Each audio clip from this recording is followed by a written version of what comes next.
King Fahad causeway അതാണ് ഇതിന്റെ പേര്. ടോട്ടൽ 25 കിലോമീറ്ററോളം നീണ്ടു നടക്കുന്ന സൗദിയെയും ബഹ്റിനെയും ബന്ധിപ്പിക്കുന്ന കിങ് ഫഹദ് കോസ്വേ. ബഹ്റിൻകാർക്ക് ഇത് സൗദി ബ്രിഡ്ജ് എന്നും സൗദിക്കാർക്ക് ഇത് ബഹ്റിൻ ബ്രിഡ്ജ് എന്നും അറിയപ്പെടുന്ന ഒരു മനോഹരമായ ടൂറിസ്റ്റ് ഡെസ്റ്റിനേഷൻ.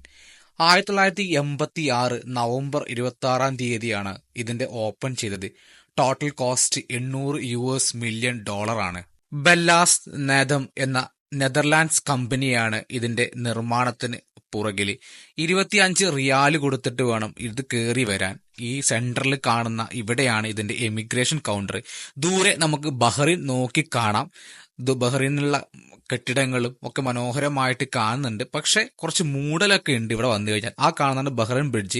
തൊട്ട് ഓപ്പോസിറ്റ് കാണുന്നത് സൗദി അറേബ്യയുടെ തീരദേശ പ്രദേശമായ കോബാറിൽ നിന്നുള്ള ബിൽഡിങ്ങുകൾ.